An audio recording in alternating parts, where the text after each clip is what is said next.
Hey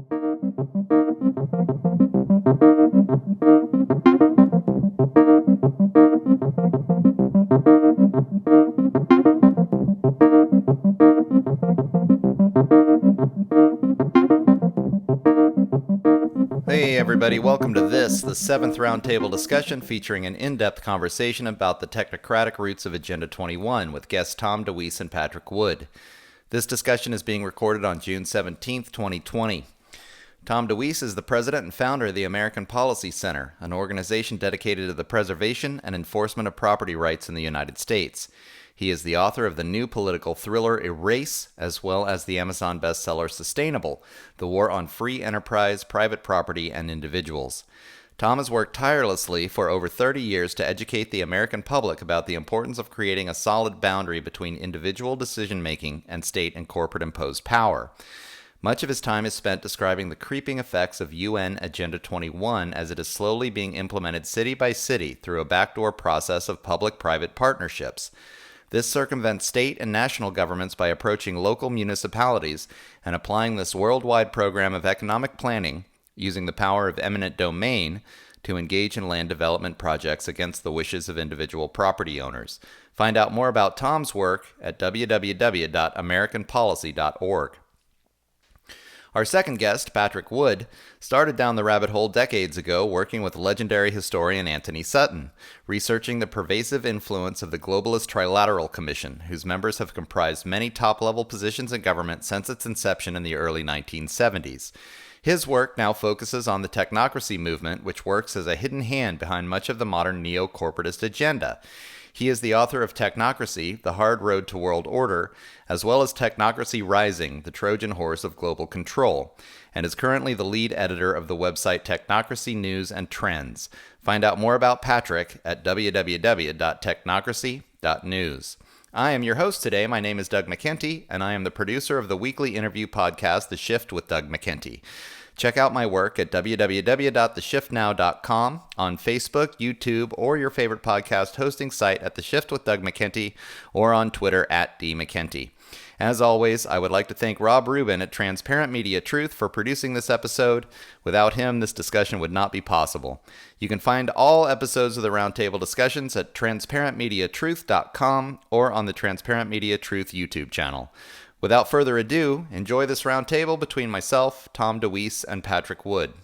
Hey, everybody, and thanks for checking out the 7th roundtable discussion. We're talking Agenda 21 and technocracy today with Patrick Wood and Tom Deweese. Let's just get started with a quick history in their own words. Patrick, do you want to let us know about your history and your focus on technocracy? Sure. I originally started writing and researching in the late 1970s with the late Professor Anthony Sutton. We became the de facto experts on the Trilateral Commission back in that day, and that's where I got my start on globalization, studying it and stuff. I've been studying it ever since, and I discovered historic technocracy a few years ago. Actually, it's been, time flies, maybe 10, 11 years now, and I immediately identified the technocracy, historic technocracy meme as being what the Trilateral Commission was interested in when it said it was going to create a new international economic order. So I have since written 2 books on technocracy. I've done a lot of original research, traveled here and there to access original archives of documents from the 1930s and 40s. Amazing journey. And I'm now editing technocracy.news, which is the only website on the entire internet, believe it or not, that deals with a critical analysis of technocracy. It's just me. Either I'm crazy or the world is crazy, or we're all crazy. Who knows? But, they may be coming to take us all to the funny farm pretty soon. Tom, cue up that record, would you? They're coming to take us away. Ha ha. Yeah, that's very true. Unfortunately, we've got to watch out. I just had a local politician in my area post people who aren't wearing face masks are psychopaths. And I had to write, hey, this is a dangerous place to go. I mean, come on. But Yes. it's getting more and more of a popular point of view. To Yes. think differently means you're just a crazy person. So I would hasten to add also, Doug, that I'm the executive director and founder of Citizens for Free Speech, which is dedicated to fighting, not only fighting censorship, but supporting and enabling the First Amendment of the U.S. Constitution. And I very strongly believe that the attack is not by accident, that we see on all the elements of the First Amendment. If we lose the First Amendment, I fear we will have lost everything. So I have enjoined that battle with people around the country. To be involved with Citizens for Free Speech, it's citizensforfreespeech.org. That's pretty easy. I thought of that because you mentioned face mask, and that's a big topic with us right now, because don't the face mask appear to be like a muzzle that you would put on a dog? Muzzle me, so I can't speak, so people can't understand me, so I can't broadcast my voice. Well, we have launched a campaign at Citizens for Free Speech to help people ditch the face mask legally. And I won't say any more about it right now, but this has been a hot button that we've had now for, ever since the big face mask thing started.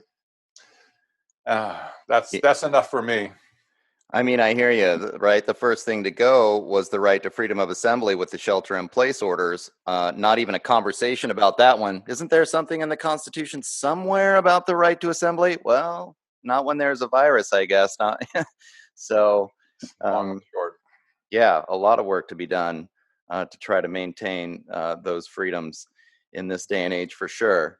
So, Tom, do you want to give us a quick synopsis of what you've been doing in terms of property rights protection and the history of Agenda 21? Sure. I tell you what, this is my 52nd year of activism. Wow. I started back in the late 1960s fighting the SDS on college campuses across the country. I was part of Young Americans for Freedom, and so forth. And I said recently that the SDS was the Antifa of that time. And we're seeing exactly the same tactics, exactly the same philosophy being promoted. And so it's just old home week for me. And over those years, I got involved in a lot of different issues, and education. Was very concerned during the Clinton administration about what was happening to the education system. Now we're seeing the result of that is we have factories producing little red kids, and also personal privacy, those issues. And we began to focus on property rights as our main focus because as I worked on the Agenda 21 issue, I was one of the first 4 people that were really out spreading the word about Agenda 21. My mentor on that was the late Henry Lamb and Michael Kaufman, who also is deceased now. And, but we realized that this encompasses so much of our lives that people can't wrap their heads around it. And I started telling them, if you focus on property rights, a laser focus, then they can't impose these policies without destroying property rights. So that's why we focused on that. And now what we're doing right now is we've just put together, I think, one of the most comprehensive manuals for grassroots activists that to teach them how to organize and how to fight on the local level, how to get people elected, things like that. We're just about to release that, and then we're going to do a series of webinars with some of the experts around the country, some of the best people I know, to discuss these things and help teach people how to stand and fight. So that's what we're doing. Yeah, I mean, one of the things that I've been working on lately, just thinking about, churning in my head, is thinking about, speaking of the psychological metaphors, or, they're maybe engaging in some projection, calling us psychopaths or sociopaths, those people that don't want to wear masks, saying, oh, you lack empathy, you don't care about others. But to me, this concept of property rights is essentially the psychological equivalent of making a solid boundary between yourself and an aggressor, including passive aggressive behavior, which a lot of this starts out as passive aggressive on the side of the government. Patrick, you talked about that in Technocracy Rising, actually, sort of shaming or virtue signaling people into following these rules as a kind of a first step before they can bring in the actual aggressive behavior of fining or imprisoning or committing people who disagree as they roll out the Agenda 21 concept. But Tom, do you want to talk to that just as a boundary, how property rights can function against aggression if we have a solid property rights system set up? Well, first of all, if you don't have your own property to stand on, it's pretty hard to stand there and declare your independence and speak your mind on things. And if you don't have private property rights, then the ability to have a Second Amendment, the ability to have the Fourth Amendment, and so forth, aren't there. And so this is where you stand. And otherwise, you're on government property. And that is where this is headed in so many directions. We can a little later get on into the smart growth programs and things like that. But you're hearing more and more leaders. De Blasio in New York has said several times that we have got to get rid of private property rights. It's in the way of them putting their agenda in place. That should tell you pretty much all you need to know about that agenda. Mm-hmm. And but they're getting more and more blatant about it, that we have got to eliminate private property. And that's I think is our most important right. Yeah, I mean, philosophically, at least going back to John Locke, it's really the foundation of any kind of personal freedom. Like, you're not a slave because you automatically have a property right to your own person, but then extending out to things that you own, you can protect your place, your property, where you live. You have freedom of choice based on this concept. So it is interesting how many people are so against it that it's been ingrained in people's minds that somehow property rights facilitate the creation of these mega billionaires, and people just believe it. But the idea, when you were talking, it made me think about that idea of inalienable rights, which actually comes from the notion of you can't put a lien on a human right. You can't, put a payment on it. And even the idea of property taxes means that you don't have a property right to your property. It is all government land right now. If you can't afford to pay the taxes, they take it away. Yeah, it is. And, the other thing is that is Hernando de Soto, who is an economist from Peru. He wrote a book, The Mysteries of Capital, Why It Works in the West and Nowhere Else. One of the major points that he makes in that book is that private property ownership is the means for the average person to build personal wealth. This is the reason why the United States became very wealthy, and people were prospering more than anywhere else in the world very quickly. We soared past ancient cultures, ancient countries, because we had that right to ownership of property. And the founding fathers were adamant about protection of private property as a means to maintain our freedom. Yeah, it brings to mind the fact, I think, that so much, and we also, not only are we dealing with the coronavirus issue, of course, but now the racial issue, that the redlining in the 1950s actually prevented the African American community from participating in a lot of the property rights purchases that occurred for Caucasian families. And so they were actually prevented from accruing the wealth that I think, still maintains that economic difference between the races, that racial disparity that's occurring today. Just the fact that many Caucasian families were able to have access to those private property rights in the 50s, and African American communities weren't.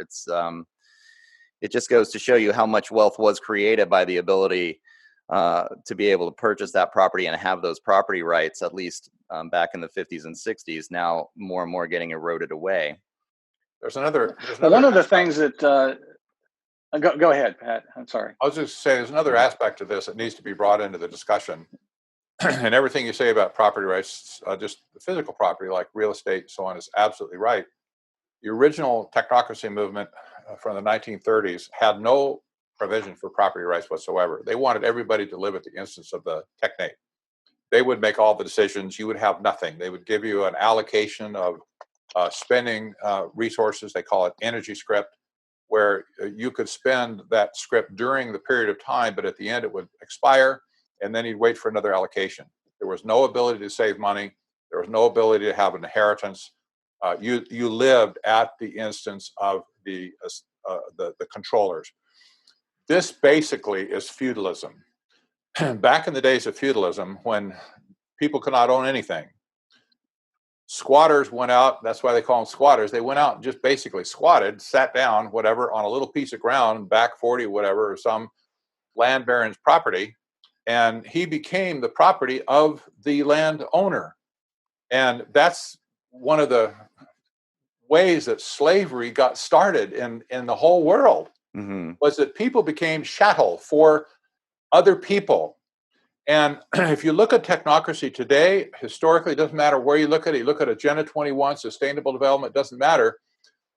The way this is headed, the slippery slope that we're headed towards, is that they will eventually end up with ownership over not just your property, they'll take that away, but also ownership over you, where they can tell you what to do. A good example of this is the mandated vaccines that are coming. You know this is coming. It's all over the media, all over the big pharma. They're going to mandate vaccines for every person on the planet. And this means, in fact, who was that guy, Alan Dershowitz, said, we'll drag you kicking and screaming into the doctor's office and we'll plunge a needle into your arm. See, this is a property rights issue. Do you have right to your own body or not? Do you have right to your children? You see, as a family unit, while they're still minors, are they your property or do they belong to the state? Can the state tell you? Can the state tell you when you're allowed to die, when you're too old to be useless anymore or useful anymore to anybody? Can they mandate a certain age of euthanasia, for instance? See, these are all related to property rights. And you get right down to it, the first thing they're picking off is the low-hanging fruit of physical property, like the real estate and other assets, owning companies and shares and stocks, stuff like that. But eventually it's going to get down to where it's really headed, and that is ownership of you personally. Yeah, it's and Wayne Hage, rancher Wayne Hage, who's fought the battle he's passed away now, but his family continues to fight for their property. He said, if you don't have the right to own property, you are property. And exactly what Pat is saying. And what we're seeing happen now is this attack on private property in these smart growth communities and all of our cities, where they're moving towards these stack and pack high rises. And the state of Oregon became the first state to ban single family home zoning. They said there is a housing crisis. That's because they've created a housing crisis with their smart growth programs. The mayor of Minneapolis said that the people living in the single-family home neighborhoods are self-segregating themselves from people they don't want to live next door to. Therefore, private property home ownership is racist. So this is the language we're getting over and over and over again now. And of course, you had Ocasio-Cortez just recently attacked landlords, saying you shouldn't have the right to make money off of just owning property. Which is the very root of our system, to do that. And what we're headed to right now, with all the stack and packs, with all the moving of that, it's all rental properties. And now they've taken landlords and they've said, they've added all kinds of taxes, all kinds of expenses to the properties that the landlords are trying to rent. And city of Baltimore said, well, it's racist if you ask somebody if they can afford to rent your property. And the attack on the landlords with rent controls and so forth are making it so they can't earn a living from it. Where this is all headed, right down to the bottom line, is eventually all housing will be government housing and there will be no private housing across the country, except probably for the gated, walled estates of the elite. But other than that, we'll all be living in government housing. Patrick, before we get too far into it, will you just give for the audience an overview of what technocracy is for those people who maybe don't have an understanding of it just yet?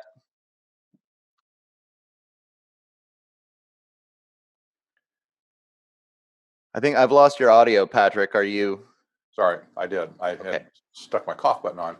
Technocracy was a historical movement started in 1932 officially at Columbia University in New York City by engineers and scientists who believed that capitalism was dead.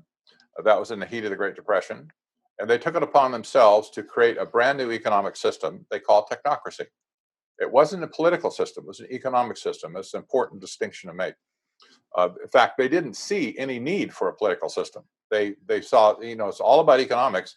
If we design a system that will replace capitalism and free enterprise, and it will be based on scientific algorithm, then there's no need for a political system. You don't need to have people representatives because science always says what's right. It always does the right thing. Of course, we know that's not true, but that's what they said. And so that's where the utopia vision for technocracy started out. It was a system of social engineering. They wanted to use science to engineer everything in sight. All systems, all resources, all processes, all people. There was nothing to be left out of their quote unquote scientific model. And then I hasten to say it was a utopian system. It was like a Brave New World that Huxley wrote, similar to that. It never would have gone anywhere as a utopian system because all utopian systems have failed before they ever got off the ground. But in 1973, backwards to 1968, David Rockefeller got together with a Columbia professor by the name of Zbigniew Brzezinski. And Brzezinski was writing about technocracy. He called it the technotronic era. He was a theoretician, political science guy at that point, a genius, I might add, an evil, but genius. And he foresaw a time when all of the other Marxist, socialist, communist and stuff was going to give way to a technotronic era. That's what he called it. He said, that's what's coming. And in that technotronic era, he brought in all of the things, kind of the flavors of original technocracy about property and about, energy, control over energy and stuff like that. Rockefeller saw an opportunity to hijack the utopian dream, and that's what he did. He hijacked it. It got a little bit changed, admittedly, at that point, but the drive goal that Rockefeller had was to use technocracy as a way to get control over the resources of the world. I'm fully convinced of that today. I remember back when the gold standard was cut from the U.S. dollar. There was a flurry of articles that appeared back then analyzing what does this mean for the future. And one of the things that sticks in my mind, it meant that the future of money was doomed. The way they had structured the system, it was absolutely guaranteed to fail at some point, maybe 20 years, maybe 30 years, maybe out to 2020 or 2025. Who knows? We're on thin ice right now, it seems. But Rockefeller wasn't stupid. He knew that the monetary system eventually was going to fail, leave him holding a bag of worthless cash. And he said to him, I don't know, I can't say he said this to himself. I'm paraphrasing for him. Well, then let's go for the resources themselves. Let's get the resources out of the hands of the people into my hands. And if I have the resources, it doesn't matter what kind of financial system is in place, whether it's Buffalo chips or whether it's Bitcoin. I will be king of the hill if I have the resources. Right. And that's what this has been. Starting right there in 1973 is the most massive, gigantic property grab the world has ever seen. And we see evidence of this all over the planet today. Tom can comment on this. Yeah, well, it's you put the real name on sustainable development. Sustainable development sounds so innocent, and well, we're just trying to protect the environment. And when you started teaching us all about technocracy, you put the real name on it, and that's exactly it. Sustainable development, and environmental movement, climate change, all that are all excuses for putting these policies in place. And they're doing that to tug at our heartstrings. I've had them say so many times to me, it doesn't matter how many rights you think you have if you don't have a planet to stand on. And people grab that and go, golly, we've got it. It's just like the people standing there behind you in line when you don't have a mask on, and they're all upset because you're not wearing the mask.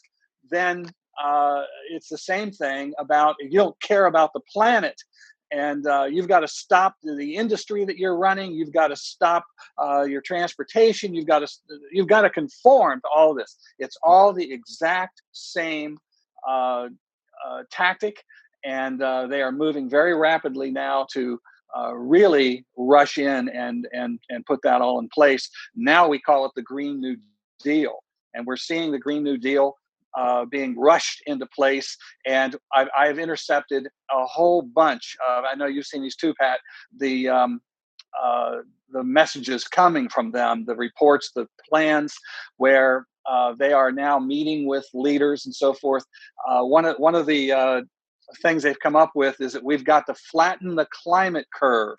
They're using all the tactics that they're learning from this pandemic of how to subjugate the people to use it to put the Green New Deal and put the literally technocracy into place. Yep.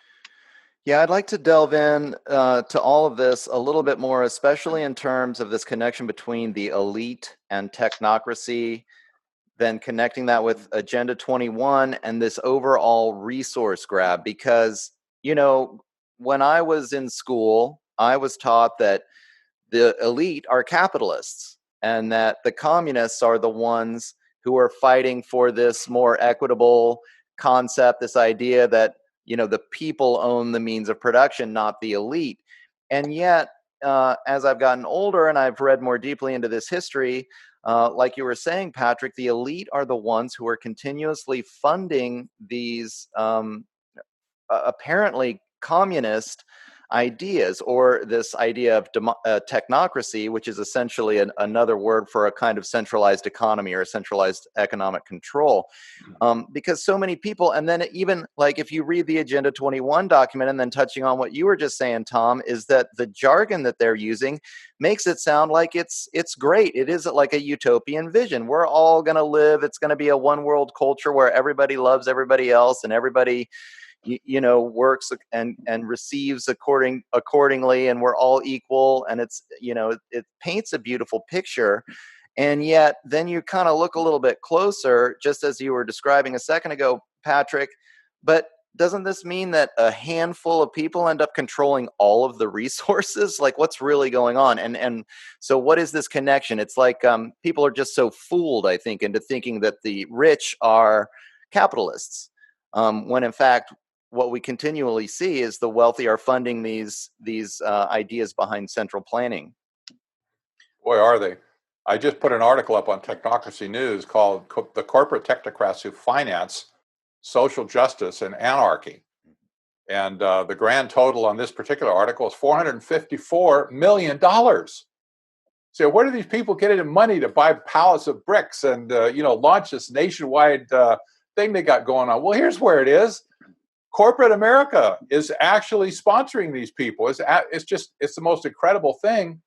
But you've got names, looking down the names of just who's on this list: Sony Music, Walmart, Nike, Amazon, Facebook, Target, Verizon, United Health, Goldman Sachs. All these people are lathering money onto this anarchy movement in America to rip the social fabric of America apart. Say, how can they do that? How can they be this way? Well, listen, Anthony Sutton years ago wrote some books, a series of books called Wall Street and then there was Wall Street and the Bolshevik Revolution. Then there was Wall Street and the Rise of Hitler. And he documented down to the last gnat's whisker on how those movements got started with money from the Wall Street establishment. And we have the same thing going on here. They're the ones that are calling the shots. I don't know how you stop these people, honestly, but they're NGOs. In addition to the corporate world, you've got NGOs like Open Society Foundation that's run by the Soros family. They have given millions and millions of dollars to these radical organizations, including Black Lives Matter, including Antifa. It's documented. It's not a myth. It's absolutely factual. And that's taken from the filings at the IRS. And, you look at these numbers and you just, are these Americans? Why are they Why are they ripping apart? You see, you can't explain it any other way. When you look at a Soros, when you look at these companies and you see the technocrats running them, they're allowing the country to be torn apart because they are part of the big scheme to grab the resources ultimately. Right. And it's like your mind just goes, it one friend said, it boggles the mind, and he goes, boggle, boggle, boggle. It really just takes your mind apart. When you're looking at the mainstream media, it sounds like all of these are just these grassroots movements that are, from a groundswell, from the people up to fight against the tyranny of the oppressor. No, not a chance. Yeah. Not a chance. It's orchestrated from the top down, has been from day one. And, these are the great disruptors of society. People like George Soros. He's easy to study because he's got a lot of track record and articles written about him. But these are the great disruptors of society, and they're trying to disrupt it so they can have what they've been longing for is the big reset. That's what the World Economic Forum calls it, the big reset. That's what the World Bank calls it. That's what the IMF calls it. That's what the ECB in Europe calls it, the big reset. Tom, that needs to be your next book. You got erased. Well, the amazing reset. But they want to reset. The amazing thing about all this, as I watch all this, they continue to put out the message that it's the rich capitalists and it's the rich. All of us are rich on the right. And, I know you've run into this. We talk out against climate change, and they say that we are lackeys of big oil. There is that website called Exxon Secrets that Greenpeace put together, spiderweb tying all these right-wing organizations to Exxon money. The truth of the matter is, none of us have ever received any money from Exxon. Maybe several years ago, some of the bigger groups did, but the ones who are receiving money from Exxon are Sierra Club and Greenpeace and these groups. Now, I ask you, is Sierra Club a lackey of big oil because they're getting money from them? What we've really seen happen here is what we call green mail, like blackmail, that they have scared these corporations to death, and they won't speak out against all of this. And now what really concerns me is just in recent times here, I'm seeing how anybody who said they're working for a company and they say anything that would be construed as a right-wing thought, they're fired, they're thrown out, they're ostracized, and they can't be in there. And all those corporations you just named off, Pat, are the ones doing that. Nike and places like that. You're not allowed to have any other thought than what we tell you have to have. And that's what we're seeing happen right now. By the way, that's evidence of the extension of property rights being chipped away. Do you have the right to your own thinking processes, to your own thoughts, to your own opinions, to your own beliefs or religious beliefs? Not anymore. They say you can't think any way except what we think, and we will tell you what to think. Mm-hmm. If you don't think our way, we will cancel you. And look at all the people that have lost their jobs over stupid things. Their lives are ruined because they said the wrong word or they thought the wrong thing. And now the BLM and Antifa mobs are saying silence is violence. So if you say nothing, if you say, I'm just not going to keep my mouth shut, man, I'm not going to say nothing to nobody. I don't want to get in any trouble. Right. When they see your silence on an issue, silence is violence. And we're coming after you because you are not speaking out the way we want you to speak out. Crazy. And another way that they're doing this, the National Cattlemen's Beef Association, when I started writing some articles really exposing what is happening to the beef industry that is now literally under the control of the World Wildlife Fund, which advocates ending beef consumption. And when I started writing these articles, the NCBA wrote, I think, the wimpiest article I have ever seen in my life. It was titled, Why Sustainable? And the author of this, one of their leaders, said consumers are starting to ask questions about how their beef is processed and where it comes from. And organizations like the World Wildlife Fund have a lot of influence. And so we need to join that discussion. And well, the truth of the matter is that these organizations, World Wildlife Fund and so forth, or the National Cattlemen Beef Association, all these different corporations that have not spoken out. They've never stood up to Home Depot is another one. McDonald's is another one. They've been beaten to a pulp by these groups like this.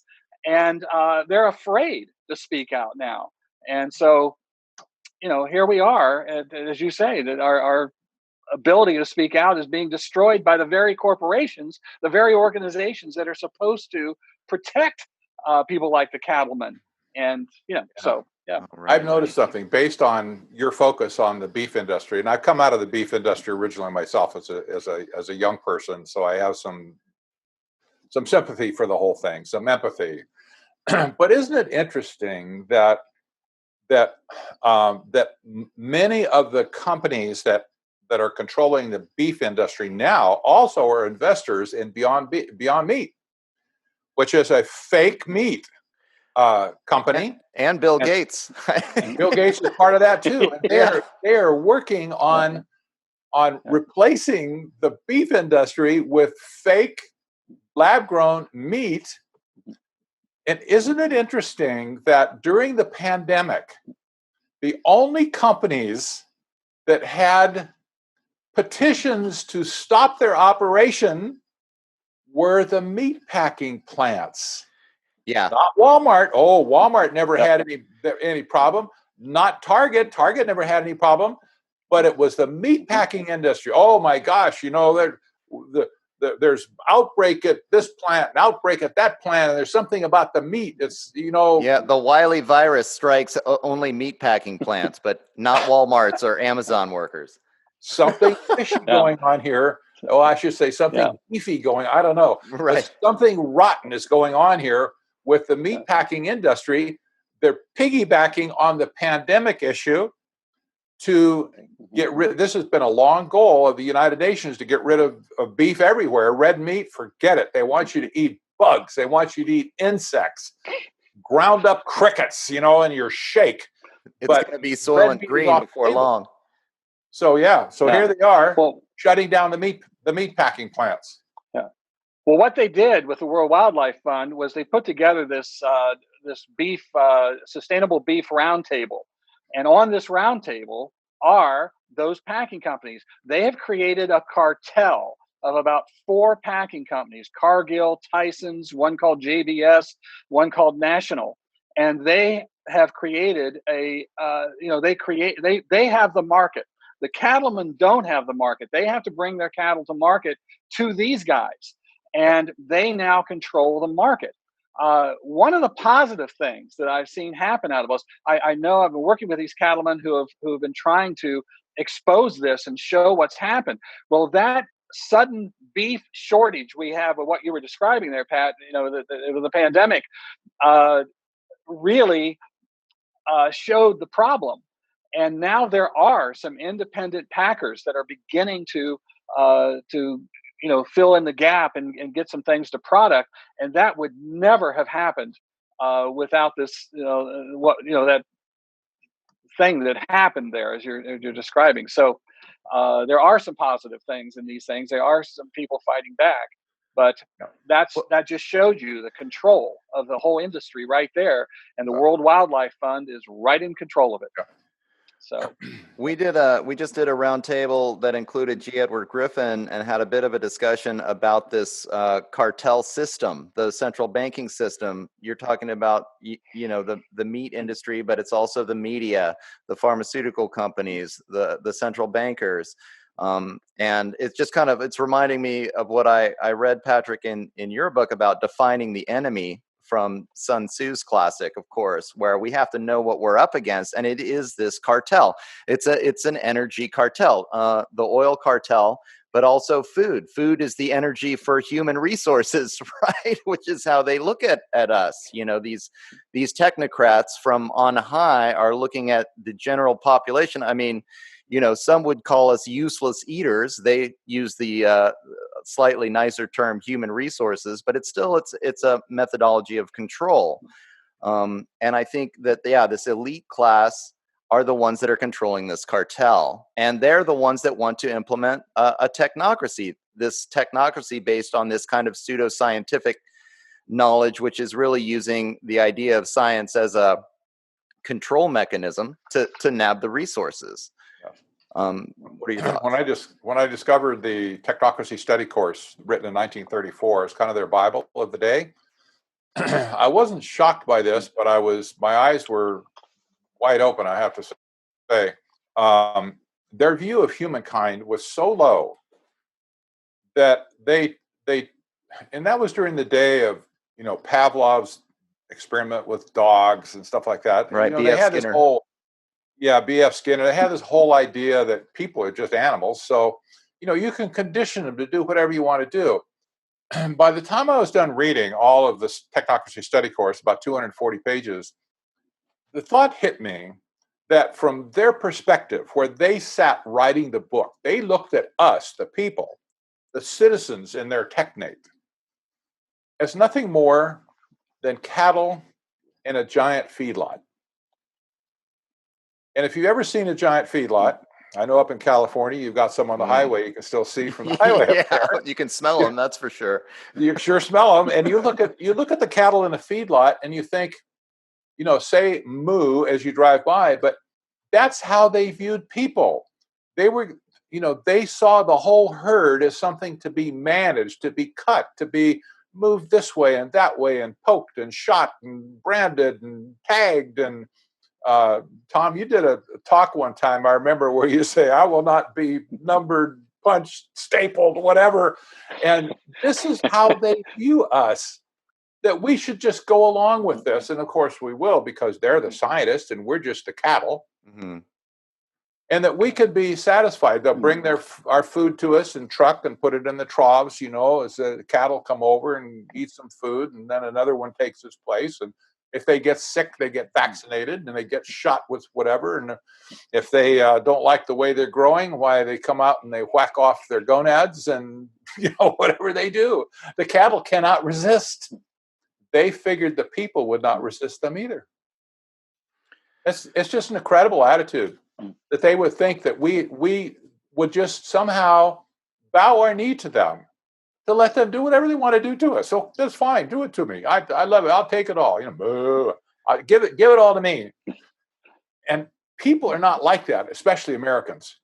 Americans rebel at that, even though we're kind of been we're getting in the water along the way. Right. When they get right down to it, even the people in Chad, Chop, or whatever it is up there in Seattle, even those people that are inside that now are realizing what a horrible mistake they've made, but they can't get out of it. They're committed, but they're dying. They have to put up a sign on the outside of the thing, please send food. We're starving in here. Yeah. And sunglasses. And sunglasses. I know. And I love the story where truckers have said now, that the trucking industry has said, we will not deliver anything to cities who defund the police. Period. Goodbye. And they're not going in. Those cities are going to starve if they defund the police, because the truckers aren't going in there. They can't be defended or protected. Well, you know, one of the things when you look at the map of the perfect sustainable city is that they have that little line outside of the area where the city will grow their own food. All the resources we need in this community will all come from right here. There'll be no more truckers shipping anything in, because we're going to have it all right here. Now, usually what I'll say at this point is, you like bananas, kiss them goodbye, because they aren't going to grow in your community.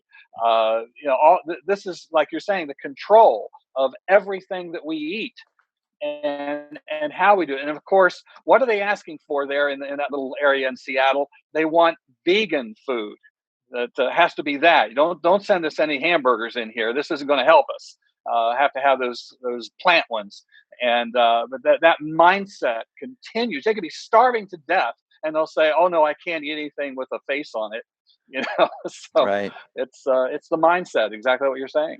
Well, let's get into this because in the I mean, you're reading these documents. Let's read. If you read the Agenda 21 document, it sounds pretty flowery. Like, hey, we're going to be self-sustaining. The cities are going to be self-sustaining. We can provide our own food, from the local area. We're going to manufacture all of our goods and services in the local area or in the region, as things are divided up into regions. And yet, it's like, so the people that are advocating for this, because when you read it, Patrick, they're not saying, oh, this is a social Darwinian eugenics program. They're saying this is what we're doing is a sustainable development program for the good of humanity. And you read the documents and you say, well, this appears anti-corporate. It's not this, centralized corporate means of production where everything's got to be manufactured in one big corporate facility and then shipped everywhere. This is where the local community is going to be manufacturing everything in this sustainable fashion. And that's what the documents say. And yet, as we've already kind of discussed a bit, you see that it's the corporations that are driving all of this because they're actually trying to suck up all of them, to centralize the means of production, all of them into their own hands. So can you kind of dive into that a little bit, Tom, how there is this flowery language that sounds so anti-corporate and these people, can point to it and go, how great this would be.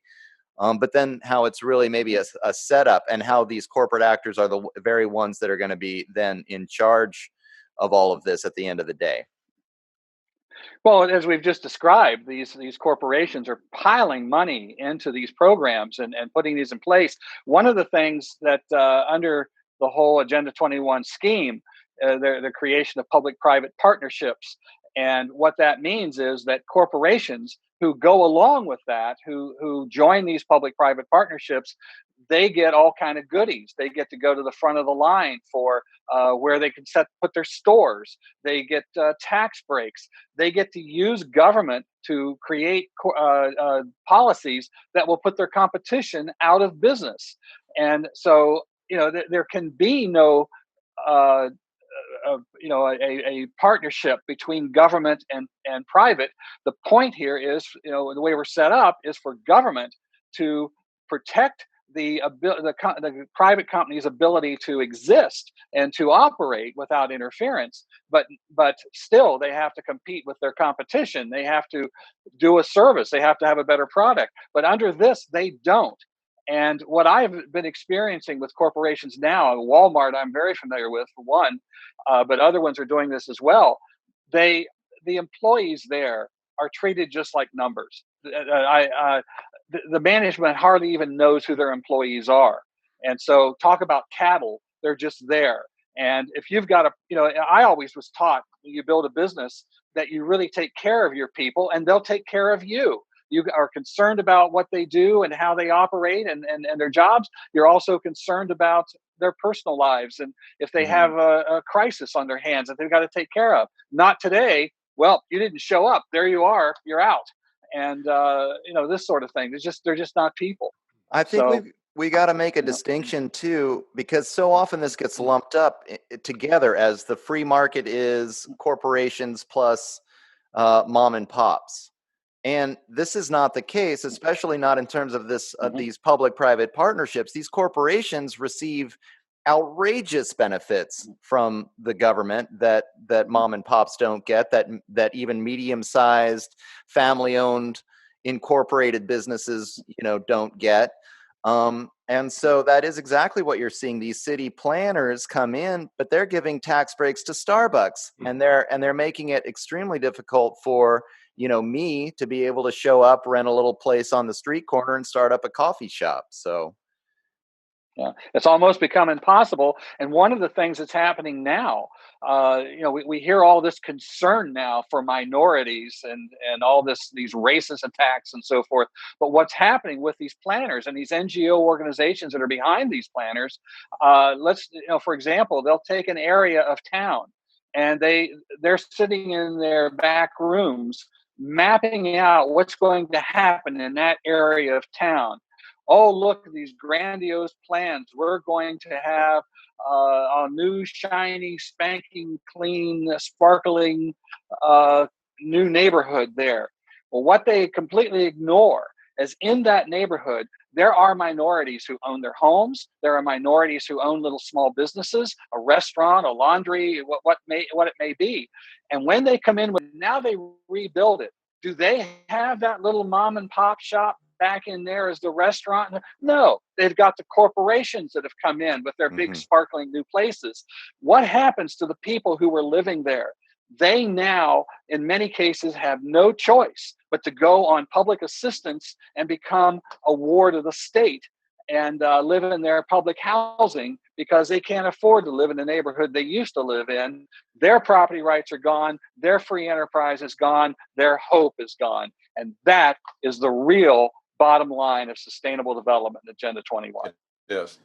One of the big things, speaking of public-private partnerships, is the Tax Act that was passed by Congress and signed by President Trump that authorized enterprise zones to be established across America, allowed state governors to specify supposedly underserved areas in their state where rich people who were selling their stock, like people like the Jeff Bezos of the world and the Elon Musk or whatever, could sell their stock and reinvest it into these enterprise zones with no tax consequences. They didn't have to pay any taxes whatsoever. They could defer them at least 6 years and possibly permanently. If they left the investments there and let them roll, they could eventually escape taxes altogether.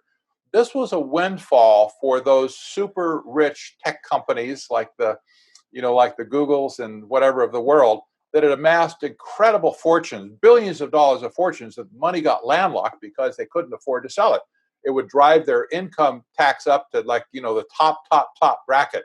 So the enterprise zones now there's over 9,000 across the country. I think about 9,500 now. This has opened up an opportunity for structured public-private partnerships, because that's the only way you can invest money into the enterprise zone. You have to have a managing partner. And so these companies, these people have this money saying, man, I'm going to set up my own little limited partnership here or whatever, and I'm going to invest money in, and they can invest it in anything they want, including smart city technology, including stack 'em and pack 'em housing, including all kinds of development that drives the locals out of it altogether, out of the area. And the governors have not designated, according to the spirit of the law, they have included many prime real estate projects within cities where real estate is just sky high. Once a zone is dedicated, the investors have swooped in with hundreds of millions of dollars to invest in projects that never, ever, ever would have been allowed in those particular areas. This has been an underreported thing, but it's been the masticizing of the concept of public-private partnerships.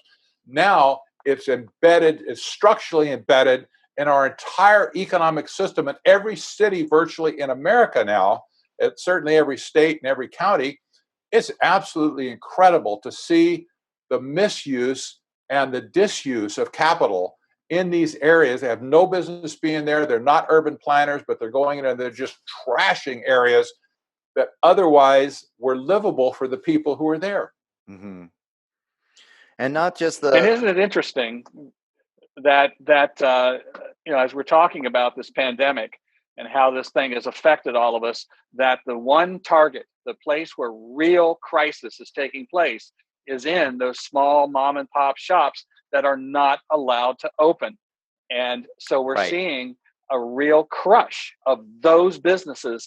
Now, is that a pandemic, or is that the overall plan? And this is just a tool to make that happen. There you go. Yes. Well, I would agree with the latter statement, by the way. Right. It's planned that way from the get-go. We're watching a massive suck from, the middle and upper middle class who are trying to work these mom and pop or mid-sized businesses. These are the businesses that are going under. I think the headline was 40% of small businesses in New York City have had to close down. Well, who's replacing them except for, Amazon and Walmart that have been allowed to crank through this whole thing. I mean, no question. This is billions and billions of dollars, that just going back up into that elite cartel that we were discussing.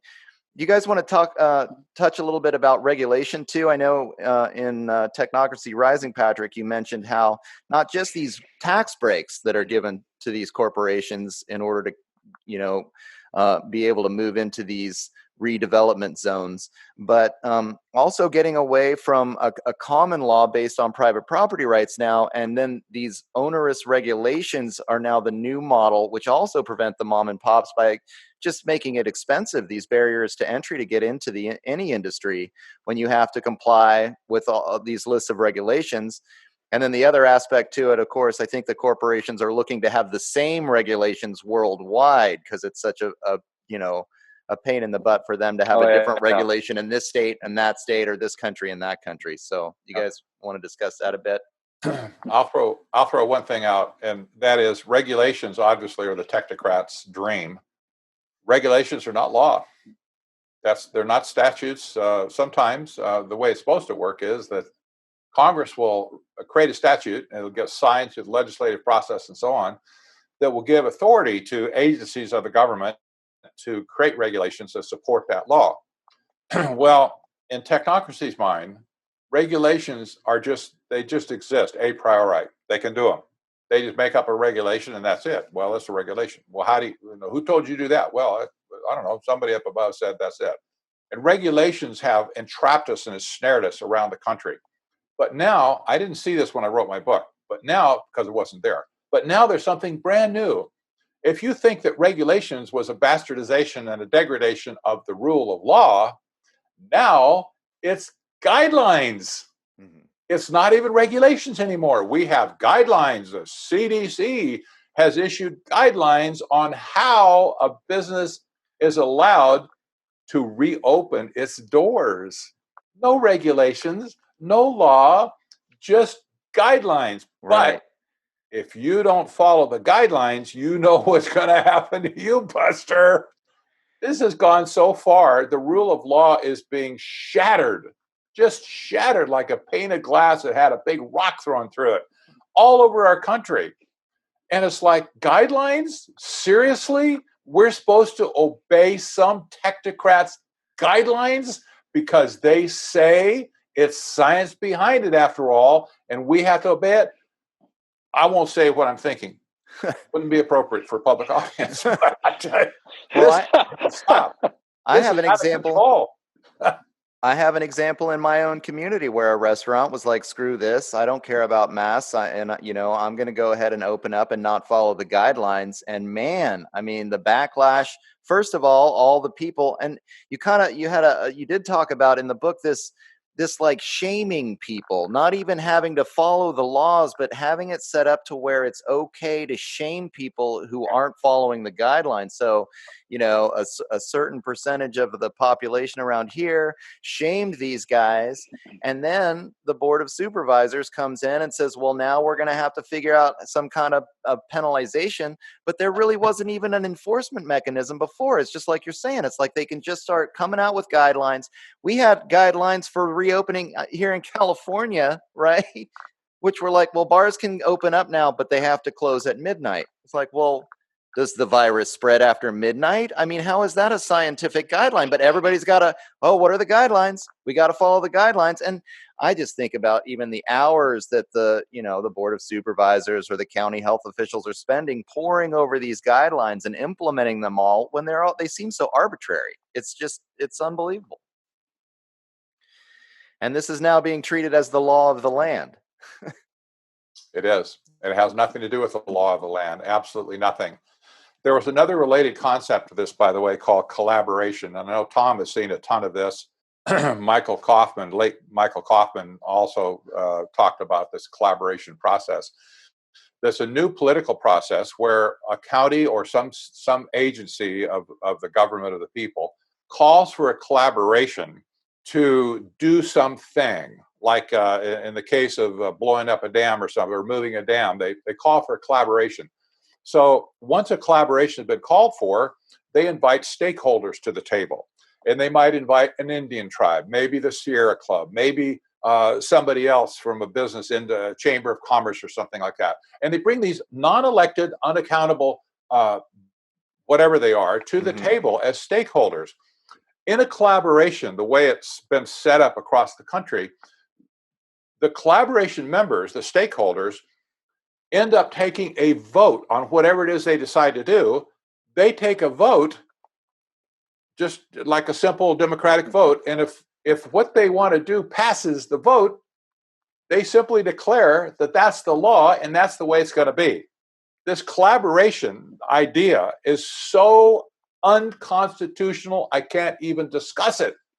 It is just outrageous. When you see it in operation, you say, what are you renegades doing? Yes, you don't even belong. You don't even have the right to meet, much less make policy decisions of a major sort for people in a given area. But this is kind of the mentality now. This is the new law. This is the new normal for what they call the rule of law. It's let's make it up as we go. Let's make the rules up. Let's make the laws up as we go. And when we decide what you're going to do in this situation, you're going to do it.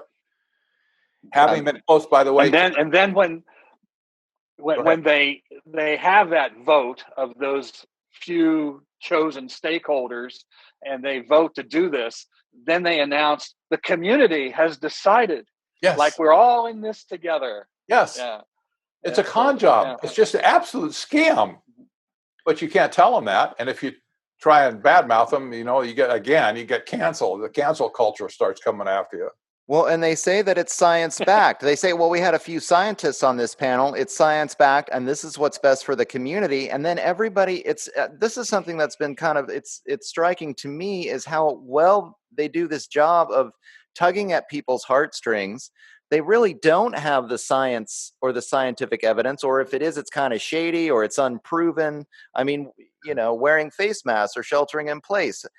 Was there a controlled study that shows just exactly how much sheltering in place slows viral spread? I mean, no, they're just assumptions that scientists may have made that this might work, and yet they're able to impose it on us through these anti-democratic means. Like they can make these choices. The technocrats can make these choices. It's so fascinating. I mean, you can just see, and Patrick, you talked about how the technocracy isn't political. It transcends politics. We're not having a political discussion. These guys just think we're scientists. This is correct. They can impose it on the rest of us. But then it's like, and Tom, maybe you can speak to this, the way they've integrated this technocratic thinking into Agenda 21 and then implemented it behind closed doors and completely circumventing the political process, like just ignoring it. Like, well, the democracy is too much of a pain. We don't want to have to convince the people to vote for this. So we're just going to make these deals in these back rooms through these collaborations. And then we're going to approach the city governments in back rooms and we're going to offer them all this grant money, if they do what we say, and they jump all over it. And yet none of it is democratic. None of it is according to the Constitution. And it's like almost like just ignoring the Constitution. Maybe it'll just go away. We don't need that democracy to do this. Yeah. Well, one of the things that they have done all these years, we've been fighting Agenda 21 and trying to explain to people what it was and how it operates and so forth. They keep attacking me through the Southern Poverty Law Center, 4 different reports, and they say Tom Deweese has taken this innocuous document that is just a suggestion. It doesn't have any enforcement capability in it, and it's just a suggestion if a community wants to do it. What they leave out is the year after Agenda 21 was introduced in 1992, in 1993, Bill Clinton became president. One of the things he did was issue an executive order to create the President's Council on Sustainable Development. The purpose of that council was to take the suggestions of Agenda 21 and make them policy through the American government system. Every single agency in the federal government had representatives pretty much on that council, along with these NGO groups, Sierra Club, Nature Conservancy, and others that helped write Agenda 21 at the UN level in the first place. And they had corporations on there representing. Now, these NGO groups wrote grant programs for all of these different agencies. And in there, their small print in there that You're kind of breaking up on us, Tom. and when we elect new city councilmen, county commissioners, is we send them off to these national organizations. Well, it looks like we lost Tom, having a little bit of a bad connection there. We'll continue the conversation here with Patrick for a bit and see what we can do about getting Tom to come back. While he's working on that, I had queued up these sustainable development goals from the 2030 agenda meeting a few years ago. And you mentioned the sustainable development goals, how good they sound from the top down. Race poverty everywhere, jobs for everyone with dignity and all that kind of stuff. It sounds like utopia. Mm-hmm. You don't get the details until you get down into the goals. In fact, goal number 12 is where you first hit the major roadblock. Goal number 12 says ensure sustainable consumption and production patterns. Now that's the statement, the mini statement of the goal. But point 12.2, and there's only 17 goals, okay? This is goal number 12. 12.2 says by 2030, achieve the sustainable management and efficient use of natural resources. That's implied all natural resources around the world. They want to control it.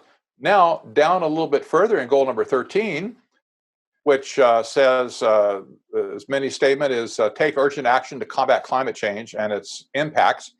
I'm sorry, I got to go to goal number 14.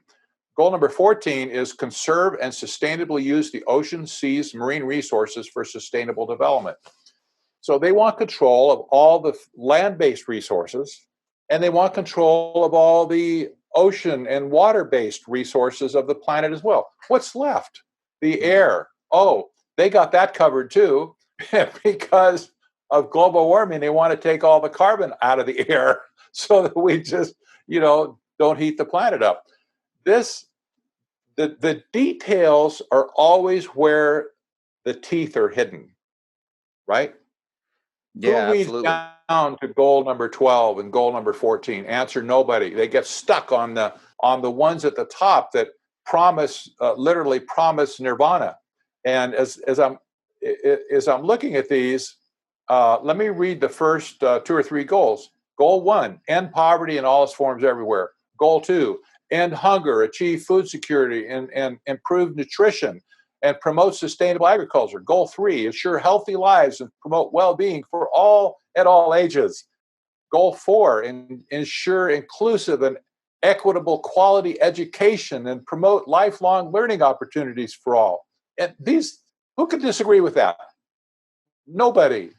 And so by the time you get down to, goal number 10, where it says reduce inequality within and among countries, you're still agreeing, and you just stop reading. And so nobody really has read down into the bottom of these goals to find out, well, what do we have to pay for all this? What's the price that we have to do to get these? There's no free lunch. We have to pay something. Well, what you have to pay is you have to give up the right to all the resources in the water and all the resources on the land and let us manage them efficiently, and thereby you will be managed efficiently as well. And we will squeeze the maximum value out of the resources of the world. And, if we have to cut back on your diet and cut you back to a 1,200 calorie a day diet, well, or feed you insects, well, that's just, that's the part you have to play. So suck it up. I think in the fine print is where a lot of this, a lot of the way I think they get away with the scientism as well. And this was part of the conversation that I wanted to have with you, because you wrote about this in the book. What's the difference between actual science and scientism? And I'm finding, because I started doing research into the vaccine thing, but now with the coronavirus thing, reading a lot of scientific papers. Yes. And you'll get a scientific paper that says one thing, but, it sources 10 different papers. And if you really want to know the science, you have to read all 10 of the sources too. You can't just read, I find it in journalism too. Like, you'll read the headline, and the headline sometimes doesn't even have anything to do with what's in the body of the work. And then the narrative of the work won't have anything to do. If you read the source material, you get a totally different narrative. You'll be like, what, how did this journalist get this conclusion from these sources? And I'm seeing the same thing when it comes to science. It's so easy to get away with, a quote unquote scientific conclusion. Even if you quote sources, you're quoting sources that maybe the experiments didn't quite reach the same conclusions that you're concluding in the narrative of the paper that you finally published. But then that paper is the one that says, hey, masks work for everybody. There was a headline the other day, new study comes out. If 100% of people wear masks, we can stop the second wave. Well, like, where's the science that really proves that, So how is it that this idea, what is this idea of scientism, and how is it that this kind of, it's this pseudo-scientific mythology actually, but it's justified using the scientific process? Yes, scientism is a religion, first off. It has the word science in it, but it started as a religion. The philosopher that originally coined the phrase and the doctrines behind it was a French philosopher in the early 1800s by the name of Henri de Saint-Simon. And he promoted a priesthood of engineers and scientists to administer society based on science. And he said that scientists were superior to all other men because they're able to predict the future, which is not a true statement at all. But this is where it started. And scientism has matured over the decades and centuries now to be what it is today. It is flat out a religious system that has a priesthood. I'm not sure we could identify a high priest, but it has a priesthood of scientists and engineers who interpret what the oracle of science has to say. And the reason they need interpreters is because we're too dumb by their standards to understand the science that they're drawing from. They have the PhDs. They're the bright ones. We're just sheep. We're just the cattle in the feedlot. And so they go and listen very carefully to the oracle of science and then come down the mountain and say, science says, and you better obey, because we, the priesthood, have heard science say, and this is what science says. You don't have an idea what science really said at all. They're just saying this is what science said. So we see, if you look back in literature, you can look up a guy, for instance, by the name of C.S. Lewis, who wrote extensively. He was a Christian apologist, philosopher in the last century. He wrote extensively about scientism. And he defined it basically just in the terms that I'm saying here. Scientism believes that it's impossible to discover truth outside of science. So any method of discovering truth is discarded if it's not science. That means you throw out the Bible, you throw out philosophy in general, because philosophy can come up with stuff that doesn't have science behind it. And any other method of arriving at the quote unquote reality about the world, about life, and so on, all of those systems are discarded by scientism. And scientism says if we can't determine it in science, it does not exist. This is so full of logical fallacies, not even funny. For those who are married listening to this broadcast, I dare you to go home and tell your wife, well, honey, science has never really been able to demonstrate what love is. I mean, we have this concept, we call it love, but there's no science behind it. So can we just drop that whole thing about, I love you sort of thing? You just see what's going to happen to you. Right. If you try to pull that on your wife, it ain't going to work. Well, there are lots of things outside science that can't be demonstrated by the lab, by a test tube. And when you just throw those things out, you end up with a system that all of a sudden turns very ugly very quickly. And we're seeing snippets of that today, where science says this and science says that. People like Fauci, who have flip-flopped more than the most adept politician. Oh, you should wear face masks one day. No, now you don't need to wear it. Well, I lied back then because we were short on supply. you can't trust anything this guy says at this point. He Right. says whatever's in his brain. But he always has his white coat on with his pocket protector, and he's sitting with his arms like this Yeah. and looking on his nose. He says, I'm a scientist. You can't question what I have to say because I am a PhD. And this is nonsense. This is a con. It's for scam as far as I'm concerned. There's plenty of truth in the world. It has nothing to do with science whatsoever. Yeah, I mean, it's pretty amazing. Science, first of all, is a process. And from, my experience, it really requires a huge amount of open-mindedness. You have to be able to say, oh, I had this belief, but today I was presented with new information, and so I'm willing to change my belief. But this isn't really what's presented to people. It's like, oh, they're presented. It's almost like being presented with the 10 Commandments. This is what everybody believes, and this doesn't change. And they follow it. And it's so interesting how, I think you're right. As you say, it's a religion where it's comforting to believe that you've discovered the truth. It's difficult to live life knowing that you don't have all the answers, and we're just doing the best that we can. And I think people easily fall for this if controlling personalities tell you, we know the science, this is the truth, just follow me and everything will be fine. And that's exactly what we're seeing. It's a very cult-like behavior, and it's not real science. I mean, that's just what's so frustrating to me, to try to get into conversations with people, and they're just like, well, science says this. And it's like, well, no, it doesn't. Here's some peer-reviewed science that says one thing. Here's some scientists that are saying the opposite. We're having a conversation like adults here, but we don't really know exactly what the truth is. We're just trying to do the best we can, and science is a good tool. So it's just fascinating to see how they're using science as almost like an excuse or a control mechanism to get what they want. It is. And let's bring the cancel culture into this part of the discussion as well, because the majority of scientists and engineers in the world are not into scientism. They have not bought into the idea that they are, that they experience that religious thing. No, there's no truth outside of science. And we need to be fair to them.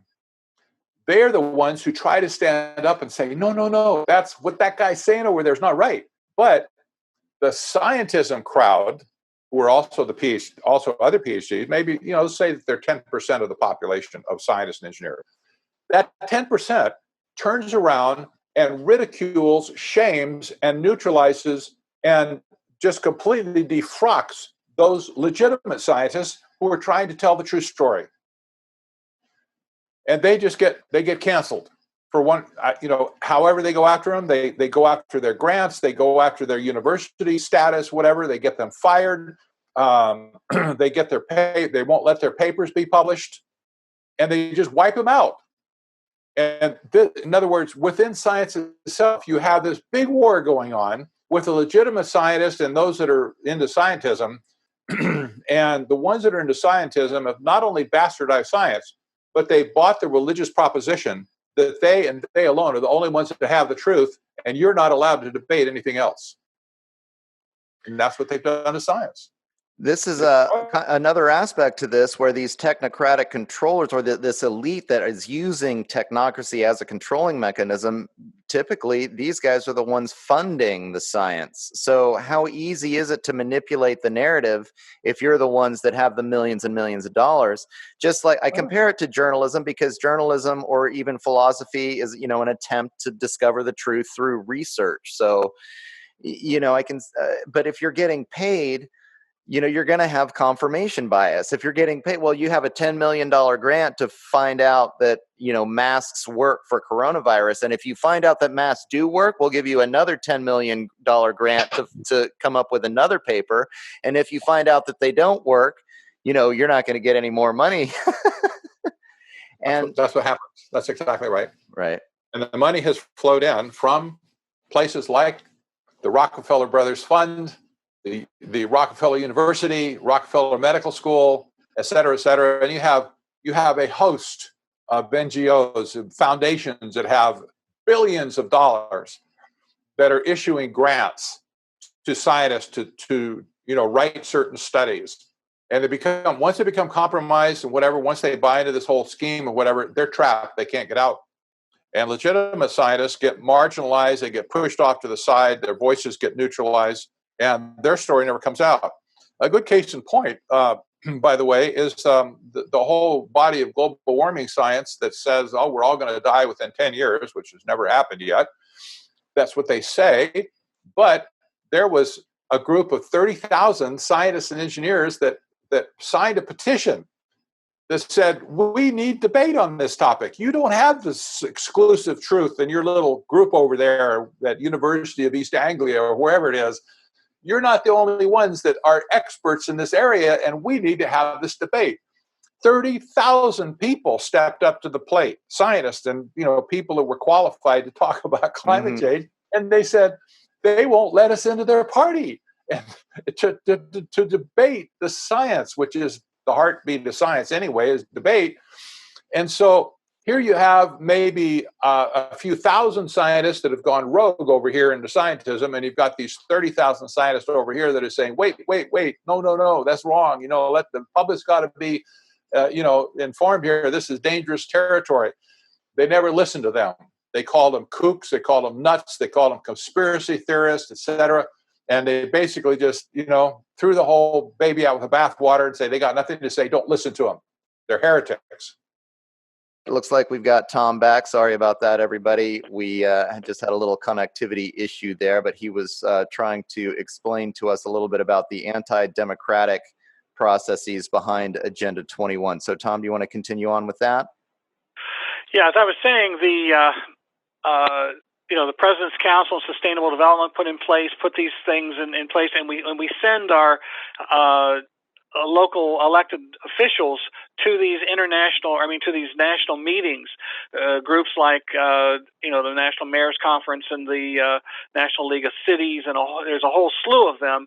We send them to those kinds of meetings, and there they begin to hear the same NGO groups from the podium, giving them the same policies, and they'll even have sample legislation and that sort of thing.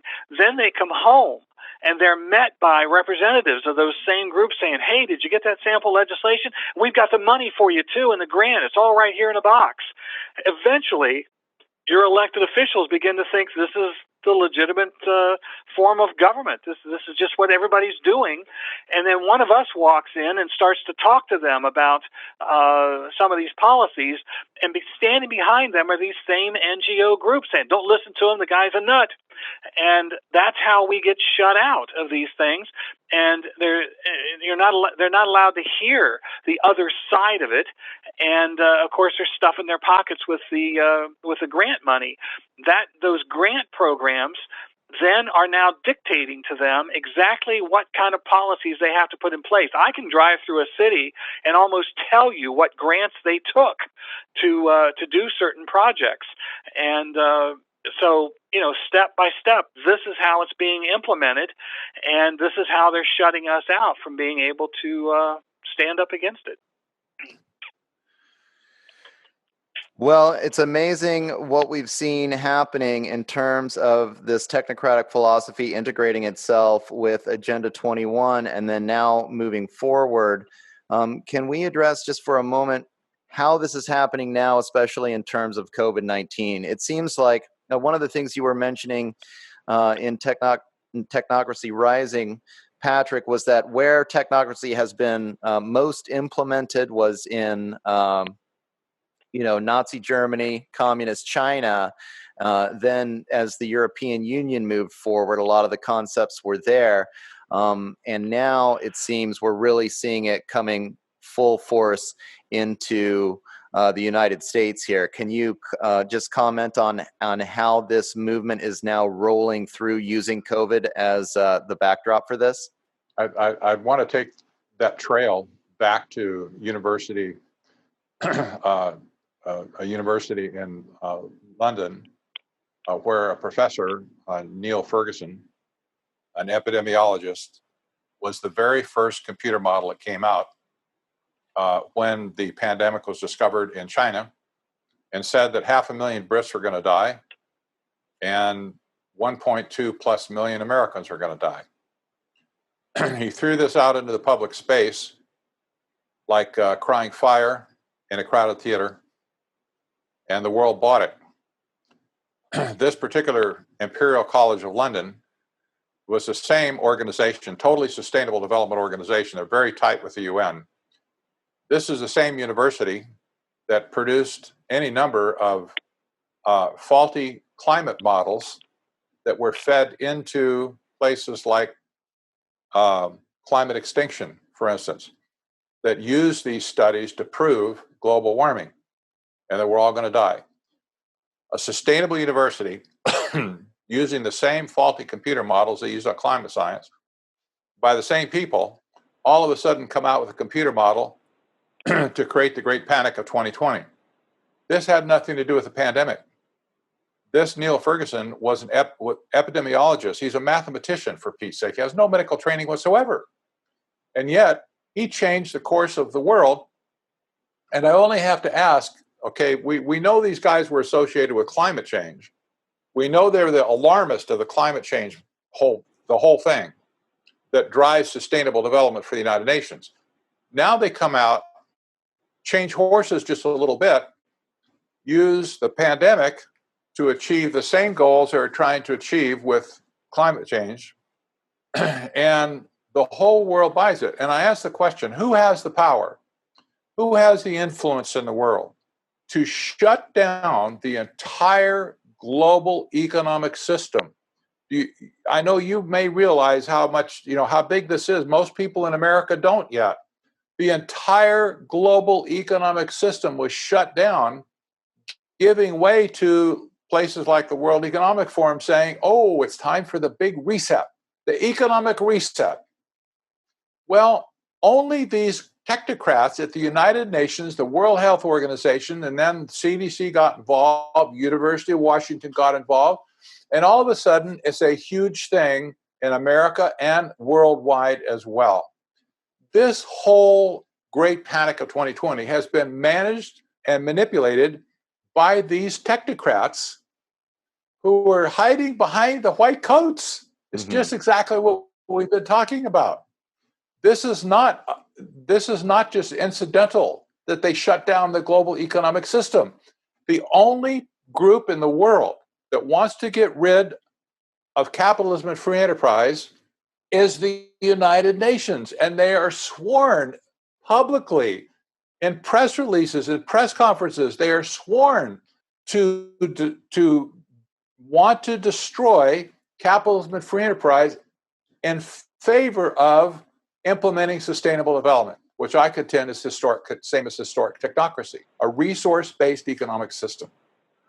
This is not what the world bargained for, and very few people at this point have seen this connection between climate change and this pandemic. But I'll tell you, these people don't care which horse they ride. What difference does it make? They're looking at the goal. The goal is to shut down the economic system. Well, they want to do that with climate change. They did. We got the Green New Deal. That would completely displace capitalism and free enterprise. So we got the Green New Deal, and that's in Europe, and it's here, and it's all over the place. But you know what? Even when poor little Greta Thunberg came out, hopped up and down, screamed and cried and whatever at the United Nations, that your house is on fire. You don't care about us young people. Even Greta Thunberg, with all of the youth of the world, could not move the agenda for sustainable development any further because people said, phooey, we're tired of listening to you people. All you just say the same thing all the time. There was nowhere to go with climate change anymore. It wasn't getting the political agenda accomplished, and the 2030 agenda is only 10 years away. They got to get it done. They switch horses.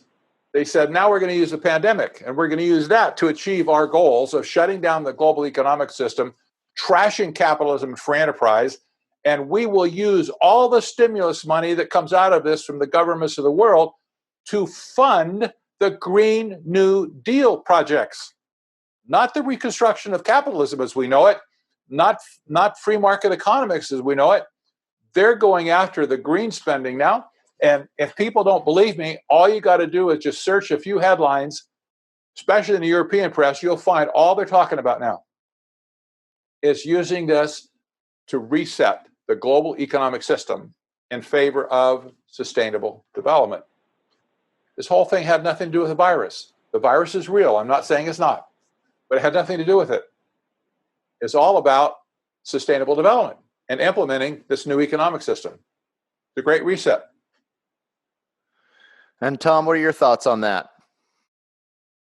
Well, I absolutely, totally agree, and I've been intercepting these, as Pat has been doing, these messages that they've been sending back and forth to themselves, talking about how we can use the pandemic to move forward.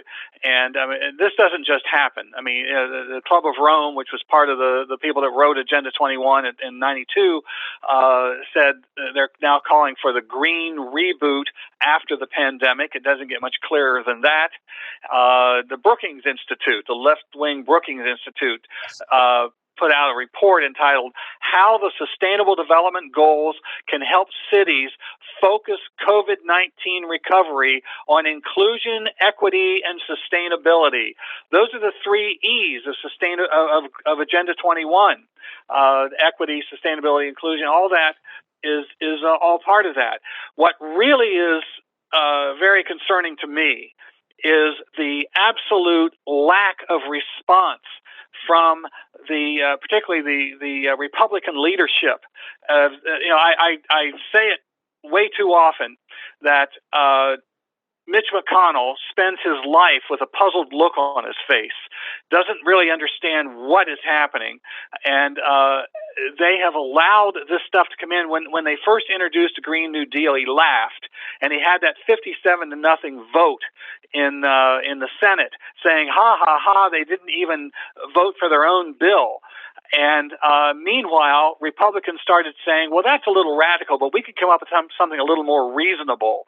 And boom, that was the tactic to get the Republicans on board in their own way and continuing with the same agenda.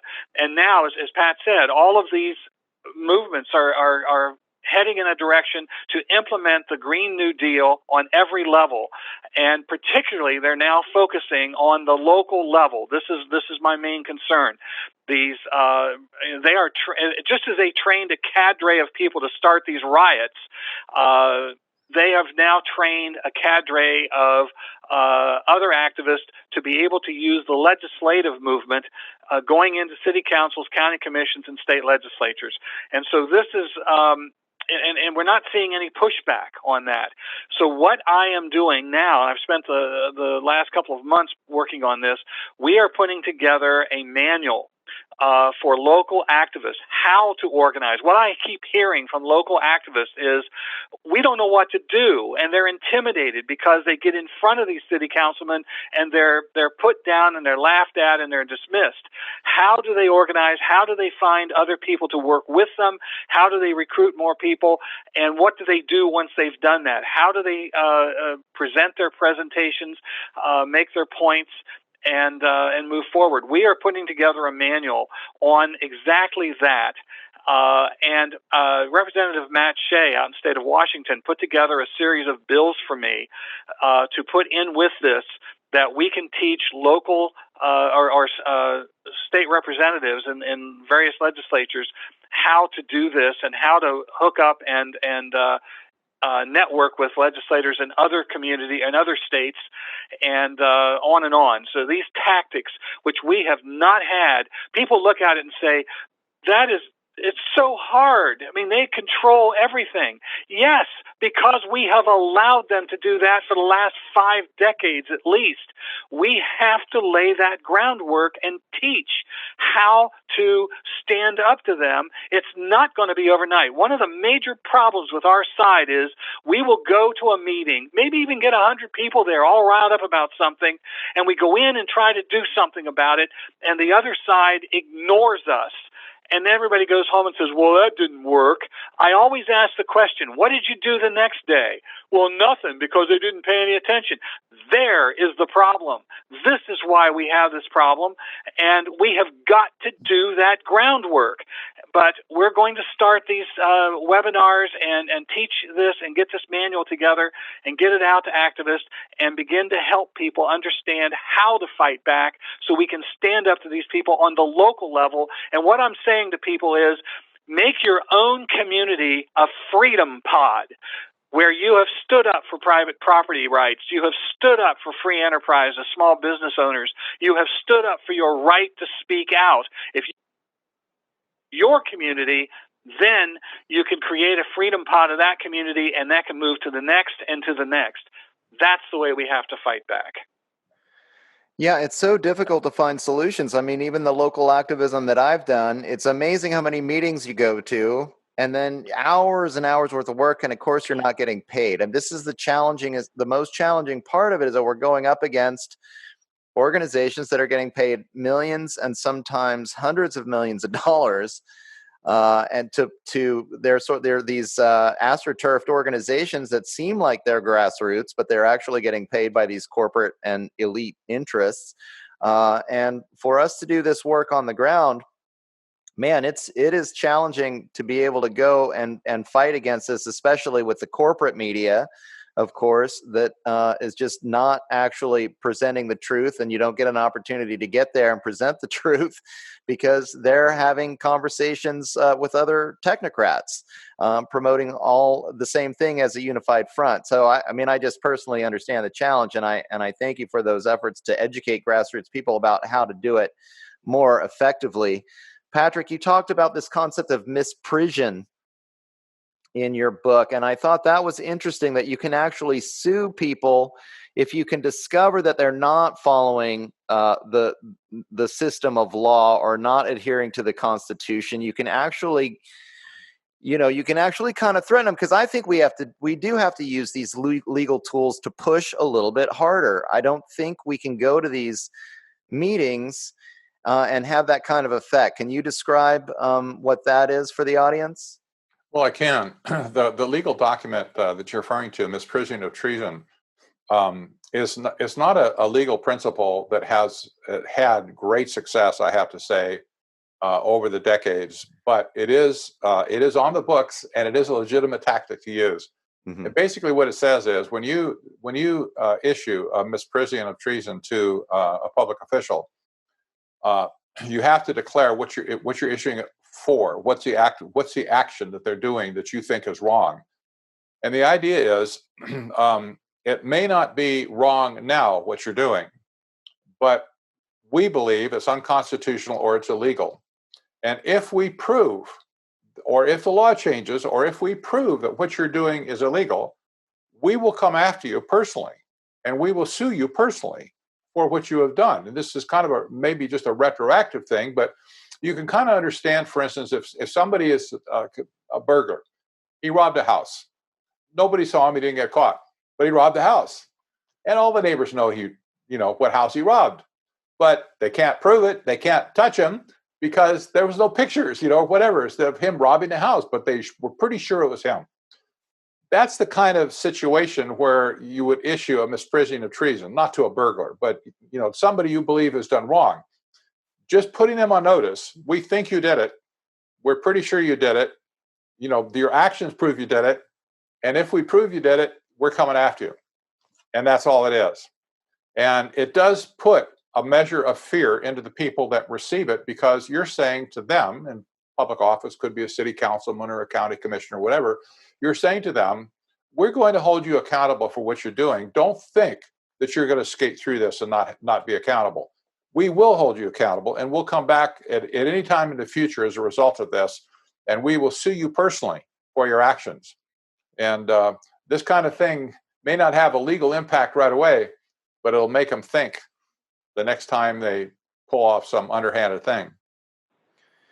Yeah, I mean, that's just it. It's like even some kind of social pressure, or some social/legal pressure that can say, look, you're pushing and we're pushing too. I mean, we've got to be able to think about it in terms of tactics.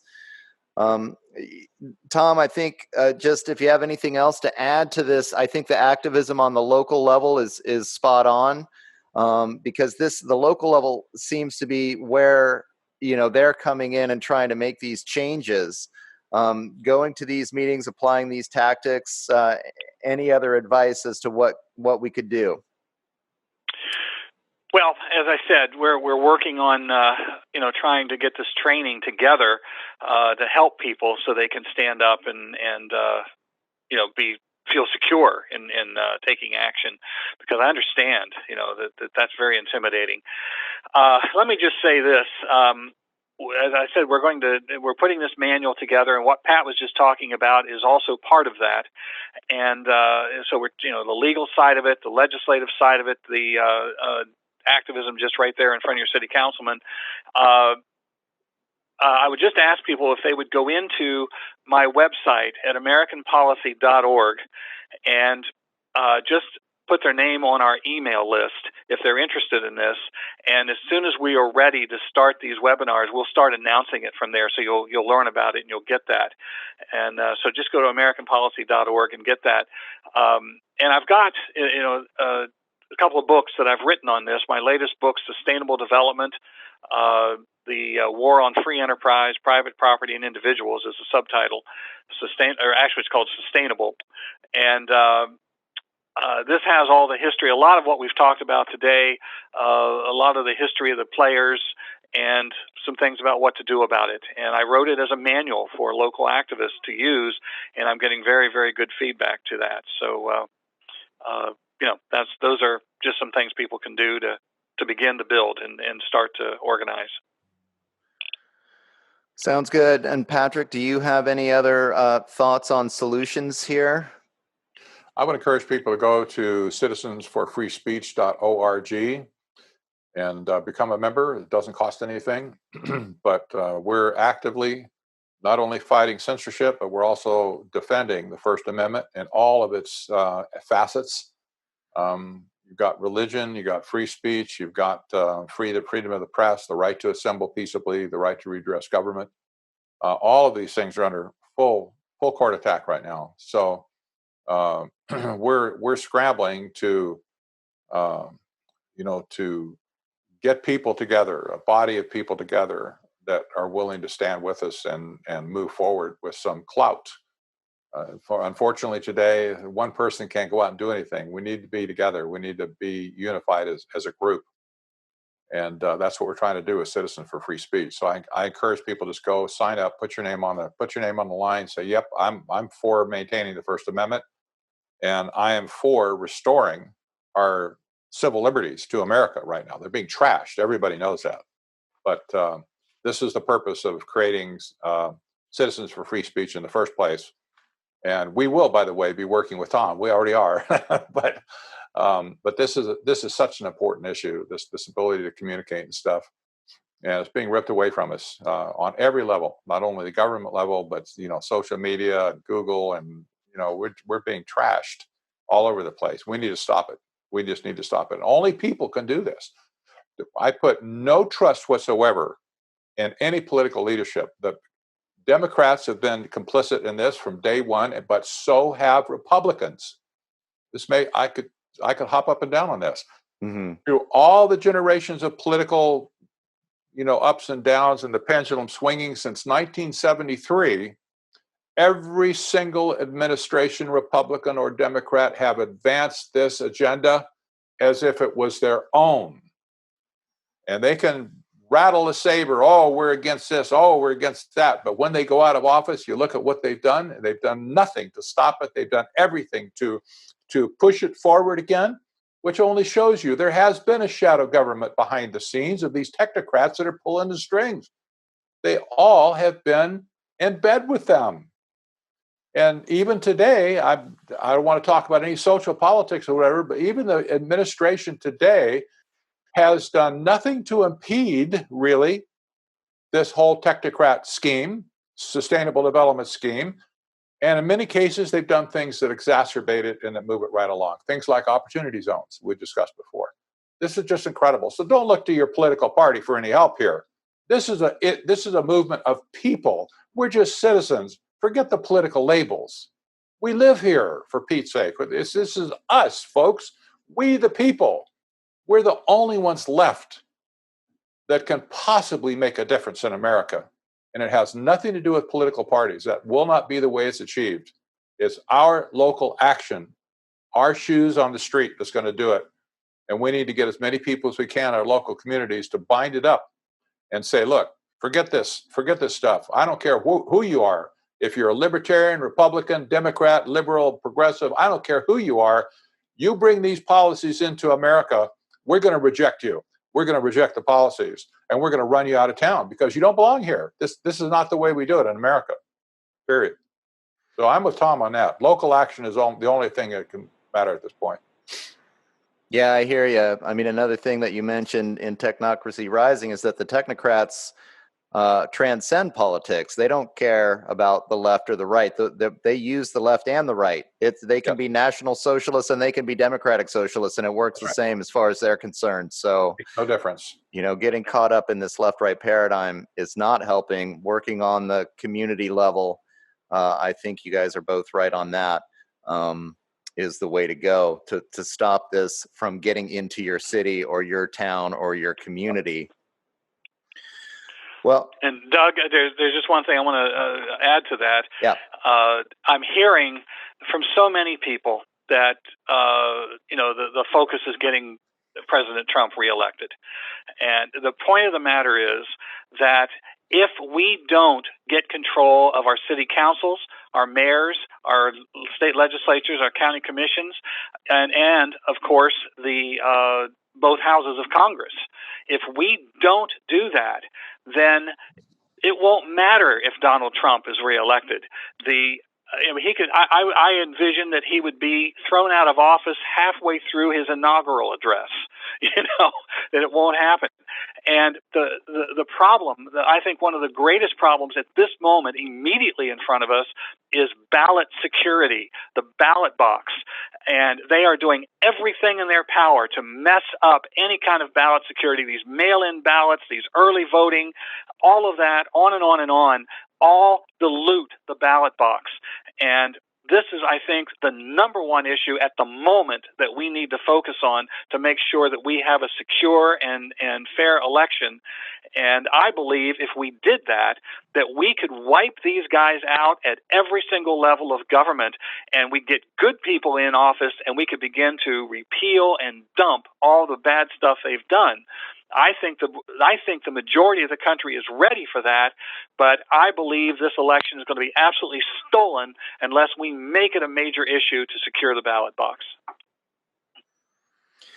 Well, very good, Tom. It looks like we're probably out of time here. Time to wrap it up. Is AmericanPolicy.org. That's where people can reach you. Any other place where they can go to get information? Anything else you want to say? Well, that's the main thing. It's our group's American Policy Center and our website, AmericanPolicy.org. We've got a huge archive of articles on there with all these issues from years that we've been doing this. And I mentioned my book, Sustainable, but also there are several other tools on there that we've created to help people. There's a small booklet that you can actually download for free called Agenda 21 and How to Stop It, and we just updated that. And so, go in there. I think you'll find a plethora of information to help you out and get up on these issues. But we have got to get organized and get active and stand up against this stuff. And if we don't, as Pat said, we're it. That's all there is. And so I encourage everyone, get on there, sign up for our or for our email. And then you'll know when we're ready to start these webinars. And on one of those webinars, Pat's going to be on there as well. So, we're working on it. It'll be just a couple of weeks. All right. Sounds great, Tom. And thank you so much for your work. Really appreciate what you're doing. It's definitely feels like an uphill battle sometimes, but if we don't do it, then we know where we're going. So, And let me just give Patrick a few minutes. There's the citizensforfreespeech.org and also technocracy.news, correct? If people want to get in touch and get some more information about technocracy and the work that you're doing. Any other last words? Well, not really. People do need to get educated, get up to speed quickly on this. There's no time to pussyfoot anymore. I've got tons of videos and stuff on the internet. People can go to YouTube, for instance, type in my name or just whatever into Google or Bing or whatever you use, DuckDuckGo, type in Patrick Wood, you'll find a lot of stuff that you can, catch up on. And technocracy.news has just a bucket load of articles and information and stuff that will help people understand. There's no excuse for not learning today. The material is out there. It just takes a little effort, but go to technocracy.news, check it out, get on the mailing list, start diving into the topic and stuff, and maybe buy me. All my books and stuff, by the way, are available on Amazon as well. So there's Kindle version, there's audiobook version on my latest book. There's really no excuse for people not kind of getting into this learning. Hey, how do you want to learn? I got you covered. Go for right. I know this is the key, getting people to at least, absorb some of this information. It's not going to be presented on the corporate media, and getting some exposure, get outside of your comfort zone, learn something new, figure it out, and then decide for yourself what you think. But, I think historically we've seen what happens when really controlling systems come down on the rest of us. So hopefully we've convinced a few more people today to come down on the side of freedom of choice and to live in communities and cities and a society based on freedom of action, and not allowing these controlling elite to use ideas like scientism and technocracy to really enter into our lives and start making these choices for us. So I really want to thank both of you guys for being on here. This was a great conversation. Can't wait to get this one out. It should take me just a couple days to get the editing done, and we'll have this out on the internet as soon as possible. And thank everyone who's been listening to this, everyone who gets it when it gets out there. Really valuable information. Really appreciate everyone who's taken the time to learn a little bit about technocracy, Agenda 21, and the rollout that's going on right now. So thanks again, and you all have a great day. Take care. Thanks a lot. Well, all right, people. Another great conversation I've had. I'm enjoying doing these roundtable discussions. I thought Tom Deweese and Patrick Wood were really on fire, got them going about UN Agenda 21 and the technocratic takeover that seems to be really happening right before our very eyes with the coronavirus that's going on, and everything that's being imposed on us in undemocratic ways. I think the conversation, especially about scientism, I really enjoyed with Patrick, and listening to Tom discuss these anti-democratic processes, these ways that the elite classes and their public-private partnerships have been able to circumvent the Constitution and the legislative process by just going behind closed doors and having these conversations with local municipalities, providing all the grants and the funding and the planning, and then just basically implementing these agendas without real open transparency and without real involvement on that legislative level. So some really good stuff. I want to apologize for the technical difficulties that we had with Tom. I was able to take a lot of that out with the editing. I think it worked out pretty well, and I'm really glad that we got him back at the end. So the conclusion, we were able to kind of finish things up in a good way with that. I wanted to let everybody know that Transparent Media Truth is starting to have a Q&A with Dr. Andy Kaufman. We've had him on a couple of episodes now, and he's willing to come back maybe with another guest or a variety of different guests and do a little bit of a series of question and answer. So if you have a question for Dr. Kaufman on medical issues, if you're familiar with his stuff, or you can check out some of the previous roundtables with him included, find out about him. If you have a question for him, then please think about sending an email to transparentmediatruth@gmail.com. We're going to compile a list, and then we're going to start to be able to give some of these questions to Andy and a guest, and have conversations about them. So if you have questions, please go ahead and send an email to transparentmediatruth@gmail.com. And we'll get that started. This is a new project. It should be pretty fun. Also, if you have any ideas for other guests that we could have, or other pairings that you'd like to see, go ahead and shoot an email our way. So, hope you enjoyed the show. I know I did. You can find my stuff at www.theshiftnow.com. My podcast is called The Shift with Doug McKenty. I'm on YouTube and Facebook, and on Twitter at DMcKenty, or you can find me on Patreon as well at The Shift with Doug McKenty. So thanks again for checking us out, and we hope you like the YouTube channel and like the stuff, and keep on participating in what we got going here. We're a young production company, but we've already had some great guests and some great conversation. So again, I really appreciate you for listening, and hope you'll stay involved. All right, take care.